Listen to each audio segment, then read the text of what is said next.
नमस्कार दोस्तों, मैं हूं महेश एस के डायमंड बुटीक से। जैसा कि आपने वीडियो में देखा है, बहुत ही यूनिक स्टाइल सिंपल सूट हमने बनाया है कॉटन लाइनिंग के साथ। तो बहुत ही आसान तरीके से आज मैं इसकी कटिंग करना और बनाना आपको बताऊंगा। तो इसमें हमारा मेजरमेंट है, लेंथ है 40, चेस्ट है 32 प्लस 3 इंच लूज करके बनाऊँगा मैं। वेस्ट है 27 प्लस 2 इंच लूज। हिप है 34 प्लस 1 इंच लूज। हिप का मार्क आएगा हमारा 21 पे। स्लीव्स बनानी है 15, स्लीव्स का राउंड करना है 10, शोल्डर है 14। नेक मैंने लिखा नहीं है, बोट नेक बनेगा हमारा। फ्रंट का नेक वी बनाऊंगा मैं तो 7 इंच और बैक का 3 इंच। तो इस तरह हम सूट की कटिंग करेंगे। फैब्रिक है मेरे पास कॉटन लाइनिंग है 2 मीटर और मेन फैब्रिक है 2.5 मीटर। तो कटिंग के लिए कॉटन लाइनिंग को मैंने लगा लिया है। फ्रंट और बैक की कटिंग हम एक साथ कर रहे हैं। यह साइड बैक है। तो लेंथ के अकॉर्डिंग हमारे पास 2 मीटर कॉटन लाइनिंग थी, तो नीचे 1 इंच मैंने फोल्ड के लिए छोड़ दिया है। उसके बाद जितनी हमारी लेंथ आती है कॉटन लाइनिंग में उतनी मैंने रख ली है 36। शोल्डर है हमारा 14, इसलिए मैंने 7.25 पे मार्क किया है और आर्म होल के लिए 7.5 पे मार्क किया है, क्योंकि शोल्डर में क्रॉस कटिंग करता हूँ और यही मार्क अपने अपर चेस्ट का हो जाएगा। और चेस्ट के लिए मैंने मार्क किया है 10 इंच पे। वेस्ट के लिए मार्क किया है 14.5 और हिप के लिए जैसा आपको बताया था 21 पे मार्क किया है। नेक की चौड़ाई रखी है मैंने 3.5 इंच, क्योंकि बैक का नेक हमारा शॉर्ट है। ये 3.25 पे मैंने मार्क किया है। बैक में हम इस राउंड में कटिंग कर लेंगे और फ्रंट में 7 इंच बैक है हमारा, तो 7.25 पे मैंने बिल्कुल वी नेक बनाया है। आप चाहो तो अपने डिजाइन के अकॉर्डिंग नेक चेंज कर सकते हो। और चेस्ट हमारा लूज सहित 35, तो उसका होता है 8.75। तो चेस्ट के लिए और अपर चेस्ट के लिए मैंने 8.75 पे बराबर मार्क किया है। अगर आप अपर चेस्ट का मेजरमेंट करते हो तो उसके अकॉर्डिंग मार्क कर सकते हैं, और अगर अपर चेस्ट का मेजरमेंट नहीं करते हैं तो चेस्ट और अपर चेस्ट का मार्क बिल्कुल स्ट्रेट रख लीजिए। इससे हमारे सूट की हो या ब्लाउज हो फिटिंग बहुत ही अच्छी आती है। और वेस्ट है हमारी 29 लूज सहित, तो उसका 1/4 होता है 7.25। और हिप के लिए मार्क किया है मैंने आपको बताया था 1 इंच लूज रख के 35, तो चेस्ट के बराबर 8.75 पे मैंने हिप के लिए मार्क किया है। और हिप की तरफ भी मैं बता दूं 1 इंच तक अप्रोक्स में बिल्कुल स्ट्रेट रखता हूं हिप का मार्क। उसके बाद राउंड बनाते हैं, इससे हमारे हिप पे कॉर्नर निकले हुए नहीं रहते और सूट की फिटिंग बहुत ही अच्छी रहती है। और जब शोल्डर के लिए मैंने 7.25 पे मार्क किया है, तो नीचे अपर चेस्ट वाली लाइन पे भी 7.25 पे एक मार्क कर दिया है, आपको दिख रहा होगा। और यहीं से मैंने आर्म होल के लिए शेप बनाया है। 1/2 इंच अंदर की तरफ फ्रंट का शेप और 1/2 इंच बाहर की तरफ बैक का शेप बना के राउंड बना दिया है। तो यहाँ पे हमें अपना आर्म होल चेक कर लेना है।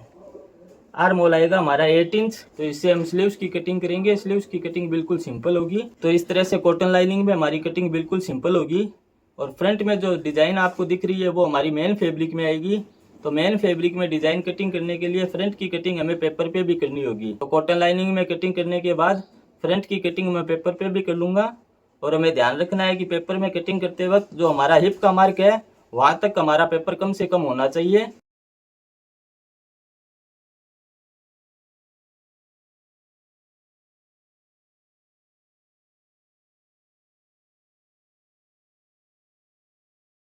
कॉटन लाइनिंग पे कटिंग करने के बाद एक पेपर पे मैंने मार्क कर लिया है नेक का, shoulder, arm hole, chest, waist और हिप तक। मैंने आपको बताया था जैसे कि हिप तक हमारा मार्क आना चाहिए। पेपर उससे बड़ा हो तो ठीक है, इससे शॉर्ट नहीं होना चाहिए। और अब हमें अपने पेपर पे भी कटिंग कर लेनी है। तो पेपर पे मैंने कटिंग कर ली है। पेपर हमारा डबल फोल्ड में था, तो हमें इसको सिंगल फोल्ड में कर लेना है। तो सूट में जो हमारा डिजाइन दिख रहा है वो डिजाइन हम पेपर पे बनाएंगे पहले, उसके बाद अपने मेन फ्रंट में उसको अप्लाई करेंगे। तो वी नेक हमारा बना हुआ है। इस वी नेक से नीचे 1 इंच अप्रोक्स या 1 इंच से थोड़ा कम हमें एक मार्क कर लेना है, और उस मार्क को हमें नीचे की तरफ मैच करते हुए मार्क कर देना है। इस तरह से आर्म होल से नीचे मार्क किया है। ये थोड़ा बहुत ऊपर नीचे हो तो चलेगा, कोई दिक्कत वाली बात नहीं है। और इसको हमें कट करके अलग कर देना है। तो मैं कट कर देता हूँ पहले ही। ये वाला हिस्सा जो हमने कट किया है इसको हमें अलग रख देना है। अब हमारा दूसरी साइड का जो आर्म होल है उस पे हमें एक मार्क कर लेना है, और इस मार्क को हमें नीचे की तरफ हमारा जो 21 का मार्क किया था उससे ऊपर 1 इंच एक मार्क करके इसको मैच कर देना है इस तरह से। उसके बाद अप्रोक्स 1 इंच पे एक मार्क करना है नीचे की साइड, और ऊपर यहीं पे हमें मैच कर देना है इस तरह से। फिर एक तीसरा मार्क करना है अप्रोक्स और 1 इंच का गैप देते हुए नीचे की तरफ, और ऊपर से बिल्कुल मार्क हमारा आर्म होल की तरफ बराबर रहना चाहिए। इस तरह से 5 या 6 हमें मार्क कर लेने हैं। जितना फैब्रिक हमारे पास है उसके अकॉर्डिंग, मेरे पास 2.5 मीटर फैब्रिक है तो उसके अकॉर्डिंग मैं मार्क कर रहा हूँ।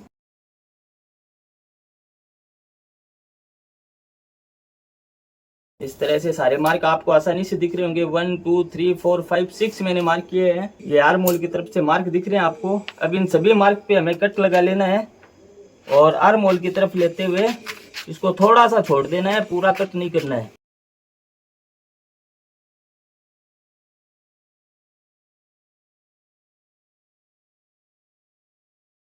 इस तरह से सारे मार्क हमारे फैलते जाएंगे। जब मेन फैब्रिक पे हम कटिंग करेंगे तो फ्रंट की कटिंग में ये हमारे चेंजेस हो गए हैं। एक हिस्सा हमने कट करके यहाँ से अलग कर दिया है। अब मैं आपको आगे की कटिंग बताऊंगा मेन फैब्रिक में। और इसका जो चेंजेस है, आर्म होल की हमने कटिंग की है नेक की तरफ, ये हमें अपने कॉटन लाइनिंग में भी चेंज करना होगा। तो हमें ये ध्यान रखना है, जब हम पेपर पे रख के कॉटन लाइनिंग पे कटिंग करेंगे तो कॉटन लाइनिंग में यहाँ पे हमें 1/2 इंच का गैप रख लेना है जो हमारा स्टिचिंग में जाएगा। कॉटन लाइनिंग में एक्स्ट्रा रखना है और इसमें भी इस साइड हमें 1/2 इंच गैप एक्स्ट्रा रखना है। इसकी कटिंग हमारी कॉटन लाइनिंग के बचे हुए फैब्रिक पे होगी, तो मैं वो आपको बता देता हूँ। ये हमारा कॉटन लाइनिंग में फ्रंट है, इसको मैंने डबल फोल्ड से सिंगल फोल्ड कर दिया है। और ये जो हिस्सा पेपर में हमने कट किया था ये बिल्कुल बराबर रखते हुए हमें मार्क कर लेना है इस तरह से अपने कॉटन लाइनिंग में।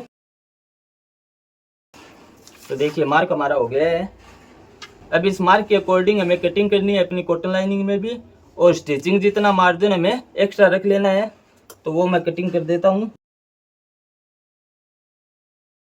ये हिस्सा हमारे काम नहीं आएगा जो हमने कॉटन लाइनिंग में से कटिंग किया है। इसकी जगह वापस हमें पेपर यूज में लेना है और जो बचा हुआ कॉटन लाइनिंग है उसमें हमें ये हिस्सा फिर से कटिंग करना है। जब कॉटन लाइनिंग में हम कटिंग करेंगे तो इस साइड स्टिचिंग जितना मार्जिन इसमें भी हमें एक्स्ट्रा रखना है। तो देखिए ऊपर वाला जो हिस्सा है हमारा शोल्डर और आर्म होल का, इसको मैंने दूसरी कॉटन लाइनिंग पे रख के बराबर मार्क कर दिया है और बिल्कुल बराबर हमें कटिंग करनी है। सिर्फ नीचे की तरफ जो हमारा मार्क है उसमें हमें स्टिचिंग जितना मार्जिन एक्स्ट्रा रखना है, तो इसकी भी मैं कटिंग कर लेता हूँ। तो कॉटन लाइनिंग में हमारे जो चेंजेस होने थे वो हो गए हैं। अब हम जब मेन फैब्रिक की कटिंग करेंगे तो बैक की और स्लीव्स की कटिंग बिल्कुल सिंपल होगी। स्लीव्स में अगर आप कोई डिज़ाइन बनाना चाहते हैं तो उसके अकॉर्डिंग कटिंग कर सकते हैं। स्लीव्स की कटिंग मैं आज के वीडियो में नहीं बताऊंगा। और मेन फैब्रिक की जो कटिंग होगी फ्रंट की, उसमें जो चेंजेस होंगे वो मैं आपको बताऊंगा। तो अब हम मेन फैब्रिक पे कटिंग करेंगे। ये हिस्सा हमें कॉटन लाइनिंग का अपने ड्रेस में अटैच करना है। मेन फैब्रिक पे अपने मैंने फ्रंट पेपर को लगा दिया है। नीचे की तरफ ये फैब्रिक जो एक्स्ट्रा दिख रहा है वो हमारा लेंथ के लिए है। पेपर की कटिंग हमारी 21 इंच तक है और लेंथ रखनी है हमें 40। तो 21 और 19 हो गया हमारा 40, और उसके नीचे का हिस्सा फोल्ड के लिए हमारे काम आ जाएगा। और चौक से मैंने मार्क किया है दोनों तरफ। तो इस तरह से हमारी फ्रंट की कटिंग होगी। और ये हमारा फ्रंट है जो हमने पेपर पे कट किया था। तो फ्रंट में ऊपर की तरफ मैंने बराबर 2 इंच का गैप रखा है प्लेट्स के लिए। आपको आसानी से दिख रहा होगा, हर प्लेट्स के बीच मैंने मार्क कर दिए हैं ताकि जब फ्रंट में हम प्लेट्स लगाएं फैब्रिक को सीधा करते हुए तो हमारी प्लेट्स बिल्कुल बराबर आए और सुंदर दिखे। तो इस तरह हमें अपने फ्रंट की कटिंग करनी है। सभी मार्क हमारे बराबर होने चाहिए। आप चाहो तो पिन लगा के भी सेट कर सकते हैं। और नीचे जो 21 इंच का हमारा मार्क है वो हमारा बिल्कुल बराबर रहना चाहिए। कॉटन लाइनिंग सेट करते वक्त हमारे ये मार्क बहुत काम आएंगे, तो इस बात का हमें ध्यान रखना है और अपने फ्रंट की कटिंग कर लेनी है।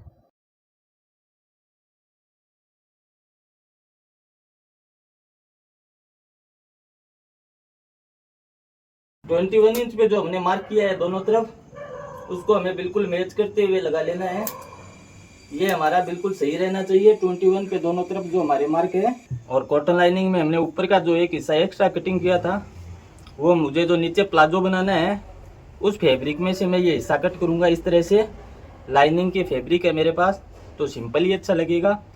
अगर आपके पास नीचे का फैब्रिक एक्स्ट्रा नहीं हो, सेम फैब्रिक में आप कटिंग करें तो इसमें प्लेट्स बना के फैब्रिक में या कोई और डिजाइन के अकॉर्डिंग सुंदर लगे उस तरह से इस फैब्रिक को अटैच कर सकते हैं। मैंने अपने कॉटन लाइनिंग और मेन फैब्रिक को एक साथ सेट कर लिया है। ये अपोजिट साइड है। कॉटन लाइनिंग हमारी बिल्कुल सिंपल कटिंग हुई थी और इसमें हमने स्टिच जितना मार्जिन एक्स्ट्रा रखा था ऊपर की तरफ और ये ऊपर वाला हिस्सा हमने दूसरे कॉटन लाइनिंग पे कटिंग किया था, इसमें भी स्टिच जितना मार्जिन एक्स्ट्रा रखा था। तो ये मैंने जो प्लाजो पेंट है उसके साथ वाला जो फैब्रिक था उसमें अटैच किया है। मेन फैब्रिक की कटिंग हमने पेपर के अकॉर्डिंग की थी, पहले पेपर को फैला लिया था बिल्कुल और कटिंग की थी। वापस जब हम इस पेपर को पूरा सेट करते हैं तो फैब्रिक हमारा इकट्ठा हो गया, उन फैब्रिक की मैंने प्लेट्स बना दी है और आयरन से अच्छे से सेट कर दिया है इस तरह से। और ये हिस्सा हमारा यहाँ आ जाएगा, बहुत ही अच्छी तरह से सेट होगा। प्लाजो पैंट में ब्लैक कलर की लाइनिंग दी है मेरे पास, तो मैंने ब्लैक कलर की पाइपिंग बना ली है। ये पाइपिंग हमारी फ्रंट में लगेगी इस तरह से, नेक की तरफ वी नेक बनाया था मैंने और नीचे की तरफ। और जो साइड पोर्शन का हिस्सा है अलग से हमारा, उसमें सिर्फ नेक की तरफ लगेगी और नीचे की तरफ हमें इंटरलॉक बना लेना है ताकि धागे निकल दे नहीं इसके और फैब्रिक खराब ना हो। उसके बाद इसको हम नीचे इस तरह से सेट कर देंगे तो हमारा फ्रंट बहुत ही खूबसूरत बनके तैयारी हो जाएगा। मेन पोर्शन है, इसमें हमें पाइपिंग लगा लेनी है।